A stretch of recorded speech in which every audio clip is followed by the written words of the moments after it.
భవితా channel ప్రేక్షకులకు స్వాగతం. ఇప్పుడు పరీక్షల సమయం దగ్గర పడింది.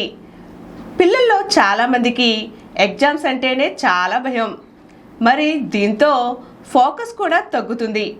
చదవాలంటేనే కొత్త భయం పుడుతుంది. పుస్తకాలు తీయడంపై శ్రద్ధ ఉండదు. చదవడంపై ఆసక్తి రాదు.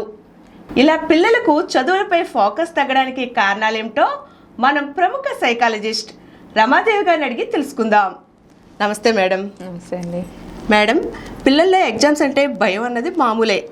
సరే, ఎలా పెర్ఫామ్ చేస్తాం ఏంటి అని భయపడతా ఉంటారు.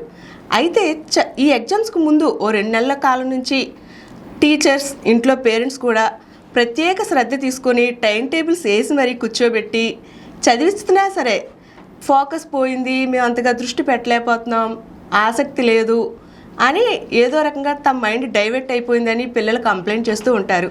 దీనికి కారణం ఏంటంటారు? జనరల్గా ఎగ్జామ్స్ అంటే అందరికీ టెన్షన్ ఎక్కువ ఉంటుంది. ఇది సర్వసాధారణం.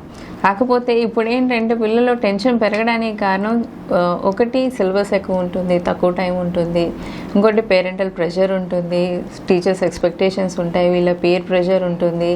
And at the same time వీళ్ళకి ఫియర్ ఆఫ్ ఫెయిల్యూర్ ఉంటుంది. తగ్గిపోతే, మార్క్స్ ఫెయిల్ అయిపోతే ఏంటి పరిస్థితి, అంటే మార్క్సే ఒకటే తగ్గుతాయని కాదు, వాళ్ళు అనుకున్నట్టుగా పర్ఫామ్ చేయలేకపోతే పరిస్థితి ఎలా ఉంటుంది అనే ఒక భయం ఏర్పడుతూ ఉంటుంది. సో మెయిన్ ఎక్స్పెక్టేషన్స్ తక్కువ పెట్టుకొని ఎగ్జామ్స్కి ప్రిపేర్ అయితే అది మాత్రం ఖచ్చితంగా వాళ్ళు సక్సెస్ అవుతారు. నుంచి 9th క్లాస్ వరకు చాలా ఎగ్జామ్స్ రాస్తారు, అక్కడ ఆడుతూ పాడుతూ రాస్తారు. 10th కానీ 12th కానీ అనేసరికి బోర్డ్ అనేసరికి ఒక ట్యాగ్ పడిపోతుంది. బోర్డ్ అంటే అది సంథింగ్ డిఫరెంట్, ఎక్కడి నుంచో వస్తుంది, ఏమి ఇస్తారో, ఎవరు కరెక్ట్ చేస్తారో ఈ భయం ఉంటుంది.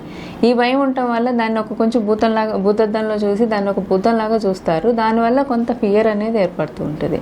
బట్ ఇయర్ బిగినింగ్ నుంచి కనుక ఒక ప్రణాళిక ప్రకారం ఒక స్ట్రాటజీ పెట్టుకుని అదే ఇదిగా చదువుకుంటూ వెళ్ళిపోతూ ఉంటే అంత ఎగ్జామ్ లాస్ట్ టైం వచ్చేసరికి అంత ఫియర్ అనేది ఉండదు.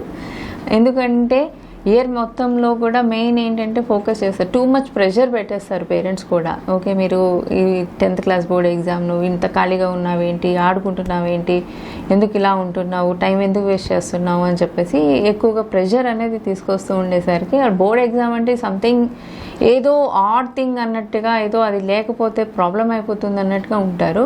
But remember one thing, parents ఈ టైంలో వాళ్ళకి మోటివేషన్ కాదండి ఇవ్వాల్సింది, సపోర్ట్ ఇవ్వాలి. ఏం పర్వాలేదు, ఎగ్జామే, అన్నిట్లాగే ఇది కూడా ఒకటి రాస్తావు, వేరే చోట రాస్తావు, వేరే వాళ్ళు రాస్తారు, there is nothing in this. So ఈ మార్క్స్ నీ ఐడెంటిటీ కాదు, ఈ మార్క్స్ వల్ల నీకు ఐడెంటిటీ ఏమీ రాదు. But it's good to have a good score so that me confidence పెరుగుతుంది అనే పాయింట్ మాత్రం రైజ్ చేస్తే సరిపోతుంది. కానీ చాలామంది పేరెంట్స్ నీ బోర్డ్ ఎగ్జామ్ ఆడుకోకూడదు, ప్రెషర్ చేయకూడదు అని ఉంటుంది. అందువల్ల కూడా వాళ్ళకి చదవడానికి స్టార్ట్ చేసిన వెంటనే ఎందుకు నాకు ఇలాగా నేను చదవలేకపోతున్నాను అనే మైండ్ సెట్తోనే వాళ్ళు స్టార్ట్ చేస్తారు. So study with gain but not with pain. ఆ ఇష్టంతో చదివితే ఏదైనా కష్టంగా అనిపించదు.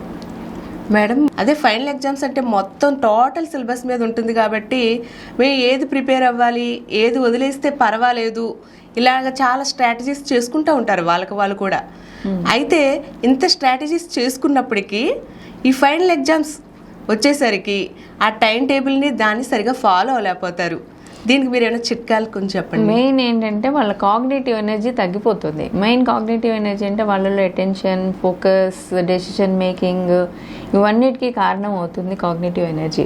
కానీ వీళ్ళు ఏం చేస్తారు, ఒక ఎనర్జీ కావాలి, మోటివేషన్ కావాలి అని చెప్పేసి యూట్యూబ్లో వీడియోస్, మోటివేషనల్ వీడియోస్ ఎక్కువ చూసేస్తూ ఉంటారు, లేదా షార్ట్స్ చూస్తూ ఉంటారు. ఓకే, ఎవరేం చెప్పారు, ఎవరేం టిప్ చెప్పారు, అది ఫాలో అవుదాము అని చెప్పేసి ఎక్కువ చూస్తూ ఉంటారు.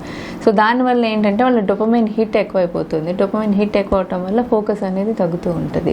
సో ఫోకస్ ఎప్పుడైతే ఎనర్జీ డ్రైన్ అవుతూ ఉంటుందో వాళ్ళ చదివేది కూడా బోరింగ్గా అనిపిస్తుంది.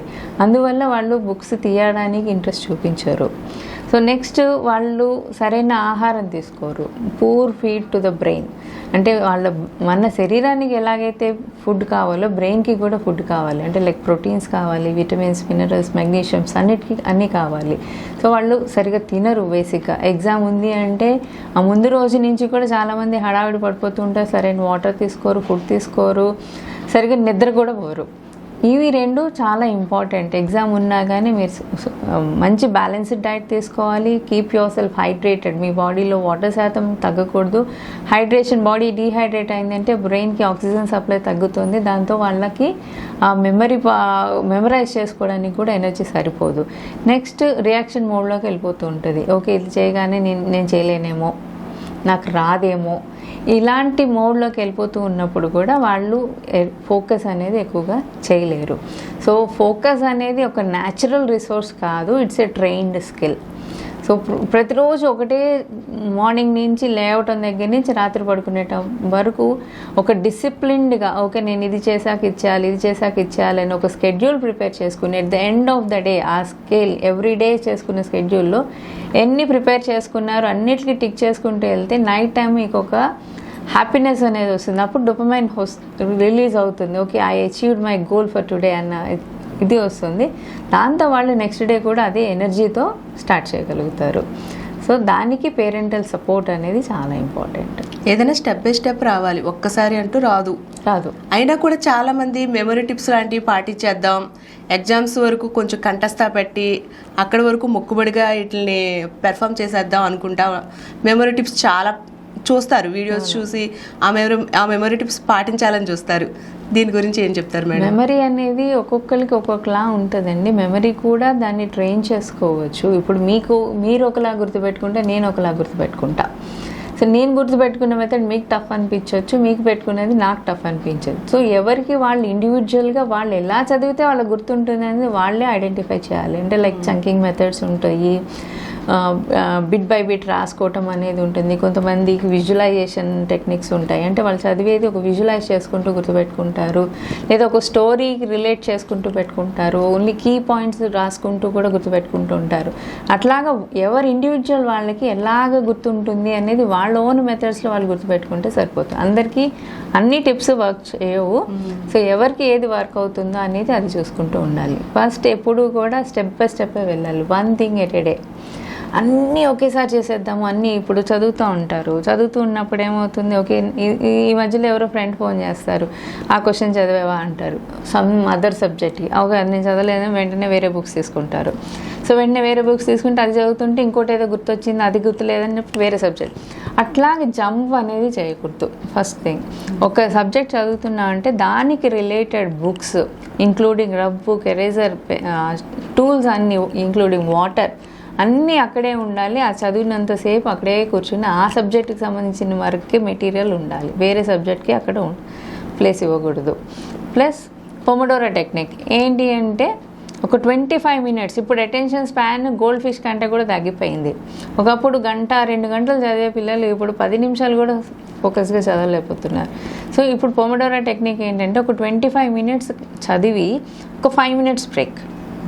పూర్వం 45 మినిట్స్ చెప్పేవాళ్ళు, లేదా అంతకుముందు 90 మినిట్స్ ఫోకస్ చేసి చదివితే మరీ మంచిది. 90 మినిట్స్ తీసుకున్నాక పావు గంట బ్రేక్. సో 90 మినిట్స్ చేయలేరు కాబట్టి 45 మినిట్స్ చేయగలిగితే 45 మినిట్స్ చేయాలి. అంత కూడా చేయలేము అనుకుంటే 25 మినిట్స్ తీసుకున్న తర్వాత 5 మినిట్స్ బ్రేక్. 5 మినిట్స్ బ్రేక్లో ఫోన్ ముట్టుకోకూడదు. అటెన్షన్ బ్రేక్ కదా అని చెప్పేసి బయటికి వెళ్ళిపోయి ఒక రౌండ్ తిరిగి వస్తానని చెప్పి ఇంటి బయటకు కూడా వెళ్ళకూడదు. జస్ట్ ఒక టెర్రస్ మీదకి వెళ్ళి ఒక రౌండ్ వాక్ చేయండి, లేదా సేమ్ ప్లేస్లో నించుని రన్నింగ్ చేయండి, బాడీ స్ట్రెచ్ చేసుకోండి. ఒక ఫిజికల్ యాక్టివిటీ లాంటిది పెట్టుకుంటే మీ మైండ్ రిఫ్రెష్ అవుతుంది. అండ్ దెన్ అగైన్ మీరు నెక్స్ట్ 25 మినిట్స్ ఫోకస్ చేయగలుగుతారు. సో ఇది ఇప్పుడు ఎక్కువగా ఫాలో అవుతున్న టెక్నిక్. అది అంటే టూ మచ్ లోడ్ ఒకేసారి పెట్టకుండా ఉంటుంది. సో ఇది ఒక స్టెప్ బై స్టెప్ మెథడ్లో, ఒక చదువుకునే మెథడ్లో ఇది ఒక పద్ధతి. సో అది కూడా మనం చేయాలి. ఎప్పుడు కూడా ఒకటి ఇవాళ చేయాలి, ఒక కాన్సెప్ట్ ఇవాళ చదవాలి అని అనుకున్నాం అనుకోండి, అది ఎంత బోరు కొట్టినా కానీ అది కాన్సెప్ట్ అయిపోయేంత వరకు చదవాలి. ఈ పొమోడోరో టెక్నిక్ యూజ్ చేస్తే ఆ కాన్సెప్ట్ అయిపోయేంత వరకు ఆ ఫోకస్ అంత బోర్ కొట్టినా కూడా అదే చేస్తూ ఉంటే ఆ ఫోకస్ అనేది ట్రైన్ అవుతూ ఉంటుంది. ఏదైనా చూడండి 21 మినిట్స్ మరి అలా ట్రాక్ చేశారంటే అది హ్యాబిట్ అయిపోతుంది, అంటే మీరు అది కంటిన్యూ చేయగలుగుతారు. సో ఆ 21 మినిట్స్ వరకు కూడా మీరు ఫోకస్ చేసుకుంటూ ఉండాలి. ఇంకొక మెథడ్ పిల్లల్లో జనరల్గా, అంటే ఇది ఎప్పుడు చేస్తూ ఉంటే బాగుంటుంది, ఏంటి అంటే ఒక క్యాండిల్ తీసుకోండి. ఒక క్యాండిల్ తీసుకుని ఒక 4 feet 4 అడుగుల దూరంలో పెట్టుకోండి. మీ ఐ లెవెల్కి మాత్రమే ఉండాలి అది. సో ఐ లెవెల్కి ఉండి ఆ ఐ లెవెల్ వరకు ఎంతైతే ఉంటుందో మీరు ఏ హైట్లో కూర్చుంటే ఆ హైట్లోనే ఉంచుకోవాలి. 15 minutes వరకు రెప్ప వేయకుండా ఆ క్యాండిల్ లైట్ని చూడాలి. సో ఒకేసారి రాదు కాబట్టి మెల్లగా ఫస్ట్ 2 minutes 1 minute అలాగ పెంచుకుంటూ వెళ్ళి ఒక 15 minutes నుంచి 30 minutes వరకు ఎవ్రీడే ఒక ½ an hour వరకు మీరు అలాగే ఆ లైట్ని ఆ క్యాండిల్ ఒక ఒత్తిని మీరు అలాగే కంటిన్యూస్గా చూస్తూ ఉంటే మెల్లగా మీ బ్రెయిన్ ట్రైన్ అయిపోతుంది ఒకే దాని మీద ఏకాగ్రత పెంచడం అనేది. ఇది చిన్నపిల్లల దగ్గర నుంచి మీరు చేస్తూ ఉంటే, చిన్నతనం నుంచి చేస్తూ ఉంటే కూడా అట్లీస్ట్ అప్పటి వరకు చేయకపోయినా 10th class బిగినింగ్ నుంచి చేసినా కూడా బాగానే ఉంటుంది. Main distraction phones. ఇప్పుడు టూ మెనీ థింగ్స్ వచ్చేస్తున్నాయండి. టూ మెనీ థింగ్స్ వచ్చేసరికి ఏది ఏది ఏది అనేది కన్ఫ్యూజన్లో కూడా పిల్లలు సగం అటెన్షన్ అటే వెళ్ళిపోతుంది. అలా కాకుండా వాళ్ళకేం కావాలి, వాళ్ళు ఎంతవరకు చదవగలరు అనేది వాళ్ళు ఒక ప్రణాళిక పేపర్ అండ్ పెన్ తీసుకొని రాసుకుంటే, ఏ రోజు స్కెడ్యూల్ వాళ్ళ రోజు వేసుకొని చదివితే ఖచ్చితంగా వాళ్ళు హై మార్క్స్ వస్తాయి. పిల్లలు టెక్నాలజీని ఉపయోగించి ఇంకా ఈజీగా చదువుకోవచ్చు కదా, మనం ఎక్కువ కష్టపడకుండా ఈజీగా త్వరగా నేర్చుకోవచ్చు కదా అని కూడా యూట్యూబ్ని ఏఐని వాడదామని పిల్లలకి ఎక్కువగా అలాంటి వాటి మీద ఇంట్రెస్ట్ ఉంటుంది. దీని గురించి ఏం చెప్తారు? ఏఐ టెక్నాలజీ యూజ్ చేయొచ్చు. టెక్నాలజీ అది ఒక బోన్ ఒక బెయిన్ కూడా. దాన్ని సరిగ్గా వాడుకుంటే వరమే. కానీ దాంట్లో కూడా అంతే డిస్ట్రాక్షన్స్ వస్తూ ఉంటాయి. సో ఇప్పుడు ఏదో చదువుతారు, ఓకే 5 చూసాం కదా, ఈలో ఏదో పాపప్ అవుతుంది, నోటిఫికేషన్ వస్తుంది, వెంటనే డైవర్ట్ అయిపోతూ ఉంటారు. సో దానివల్ల వాళ్ళు ఎక్కువ టైం ఇది చేస్తారు. మెయిన్ ఏంటంటే కాన్సెప్చువల్ లెర్నింగ్ అనేది ఇంపార్టెంట్. అంటే లైక్ ఒక కాన్సెప్ట్ చెప్తున్నారు అనుకోండి, ఒక మ్యాథ్స్ కానివ్వండి, science, social, what ever subject తీసుకుని కాన్సెప్ట్ చెప్తున్నప్పుడు ఆ సబ్జెక్ట్లో ఏముంది, what is that topic is related to అనేది మనం ఏఐలో కానీ యూట్యూబ్లో కానీ విజువలైజేషన్స్ చూపిస్తారు కదా, దాంట్లో విజువలైజ్ చేసి చూపిస్తారు కాబట్టి అది వాళ్ళకి బాగా గుర్తుంటుంది. ఆ విజువలైజేషన్ దీనివల్ల వాళ్ళు ఎక్కువగా దాన్ని చూడాలి అని అనుకుంటారు. అంటే దట్ అట్రాక్ట్ అవుతుంటుంది, వాళ్ళు డోపమైన్స్ పెరుగుతూ ఉంటాయి. ఓకే ఇది బాగుంది కదా, ఇదే చూద్దాము. కాబట్టి బుక్ చదవటం చాలా బోరింగ్గా ఉంది, ఇది వినటం చాలా ఈజీగా ఉంది అన్న కాన్సెప్ట్తో వాళ్ళు ఎక్కువగా చూస్తూ ఉంటారు. సో చూడొచ్చు, కానీ there is a limit for anything. Textbook reading కూడా అంతే ఇంపార్టెంట్. ఇప్పుడు ఎవరు కూడా టెక్స్ట్ బుక్ లెసన్స్ అనేవి ఎవరు చదవట్లేదు. అందరూ వాళ్ళు ఇచ్చిన మెటీరియల్ కానీ వాళ్ళు ఇచ్చే నోట్స్ అదే ఒకటే ఇది అవుతున్నారు. అది కాదు, టెక్స్ట్ బుక్ చదవటం అనేది కూడా చాలా ఇంపార్టెంట్. అంటే ఇందులో మినిమం కీ పాయింట్స్ అనేవి లేదా బేసిక్ థింగ్స్ అనేవి కూడా అందులో ఎక్స్ప్లెయిన్ చేయడం జరుగుతుంది. సో టెక్స్ట్ బుక్ రీడింగ్ కూడా హ్యాబిట్గా చేసుకుంటే మంచిది. పిల్లలు తమ ఫోకస్ పెంచుకోవడానికి కొన్ని టిప్స్లో ఏమైనా పాటించడానికి ఇంకేమైనా ఉంటాయి మేడం? ఒక గుప్పుడు బియ్యం తీసుకోండి. గుప్పుడు బియ్యం తీసుకుని నేల మీద ఇలా పోసి ఒక్కొక్క గింజ లెక్క పెట్టండి. మధ్యలో లెక్క తప్పిందంటే మళ్ళీ అంతా కలిపేసి మళ్ళీ లెక్క పెట్టండి. సో అది అలాగంటే టిల్ ఆ బియ్యం గింజలు అన్నీ కూడా ఒక్కటి కూడా లెక్క తప్పకుండా లెక్క పెట్టేంత వరకు అది ఆ బాబు కానీ పాప కానీ లెక్క పెడుతూ ఉండాలి. అప్పుడు ఆ ఫోకస్ అనేది పెరుగుతుంది. ఇంకొక మెథడ్, ఒక న్యూస్ పేపర్ తీసుకోండి. న్యూస్ పేపర్ తీసుకున్నప్పుడు వాళ్ళ పేపర్లో వాళ్ళ పేరుతో ఉన్న లెటర్ ఉంటుంది కదా, అంటే లైక్ నా పేరు ఉంది రమ, ఆర్. సో ఫస్ట్ పేజ్లో ఆర్తో లెటర్స్ ఎక్కడెక్కడ స్టార్ట్ అవుతున్నాయో వెతకమనండి. సో A to Z చేయాలి. సో నేమ్తో స్టార్ట్ చేస్తే వాళ్ళకి ఇంట్రెస్టింగ్ ఉంటుంది కాబట్టి నేమ్తో స్టార్ట్ చేస్తాం. అంటే ఏతో స్టార్ట్ అయితే ఏతో స్టార్ట్ అయిన వర్డ్స్ అన్నిటిని వాళ్ళు టిక్ చేయాలి. అట్లాగే B, C, D అలా Z వరకు రోజు అలా చేస్తూ ఉంటే అటెన్షన్ అనేది ఖచ్చితంగా వస్తుంది, పెరుగుతూ ఉంటుంది. అంటే ఇట్స్ ఎ ట్రైన్డ్ స్కిల్, న్యాచురల్గా రాదు, ఇట్స్ ఎ ట్రైన్డ్ స్కిల్. అంటే ఇప్పుడు చూడండి, మీరు కరాటే నేర్చుకున్నా లేకపోతే అదర్ గేమ్స్ నేర్చుకున్నా, ఏది నేర్చుకున్నా ఫస్ట్లో ఎవరు ఇంట్రెస్ట్గా ఆడరు. ఆడగా చేయగా ప్రాక్టీస్ చేయగా టీచర్స్ దెబ్బలాడో ట్రైనర్ కొంచెం పనిష్ చేసో ఇలా చేస్తూ ఉంటే మెల్లగా ఫోకస్ అనేది పెరుగుతుంది. అంటే అది ఆ ట్రైనింగ్ అనేది మనమే ఇవ్వాలి తప్ప సహజంగా రాదు అది. సో ఈ మెథడ్స్ ఫాలో అవుతుంటే ఖచ్చితంగా వాళ్ళ ఫోకస్ అనేది వస్తుంటుంది. సో వాళ్ళు చదివేటప్పుడు మెయిన్ డిస్ట్రాక్ట్ అవ్వకుండా ఫోన్ దగ్గరలో ఉంచుకోకూడదు. వాళ్ళు చదువుకున్న పాయింట్స్ చదివినట్టు రాసుకుంటూ ఉండాలి. ఎప్పటికప్పుడు ఎనలైజ్ చేసుకుంటూ ఉండాలి, నేనేం చదివాను, ఏం చదవాలి, ఇంకా ఏం మిగిలిపోయింది అని చెప్పి. మోస్ట్ ఇంపార్టెంట్ థింగ్ ఏంటంటే ప్రిపరేషన్లో ఉండగానే మీ కాన్సెప్ట్స్ అన్నీ నేర్చుకోవాలి. ఎగ్జామ్స్కి ముందు అంటే రేపు ఎల్లుండి ఎగ్జామ్ ఉందంటే only for revision, no new topics at that time. Only రివిజనే చేయాలి. కొత్తగా అమ్మ ఇది నేను చదవలేదు కదా అని ఆ రోజు చదవటం మాత్రం స్టార్ట్ చేయొద్దు. మిగిలిన వాటి మీద ఇంపాక్ట్ పడిపోతూ ఉంటుంది. So try to stay calm first. ఇది ఒక ఎగ్జామ్, నార్మల్ ఎగ్జామ్ అనేది పెట్టుకుంటే ముందు ఆ భయం అనేది పోతుంది. ఇది బోర్డ్ ఎగ్జామ్, ఇది రాకపోతే ఏదో అయిపోతుందంటే ఈ బోర్డ్ ఎగ్జామ్ మార్క్స్ మీకు 10 years తర్వాత గుర్తు కూడా ఉండవు. సో ఆ ఫియర్ అనేది ఓకే ఇది it will define my identity అన్నట్టుగా పెట్టుకోవద్దు.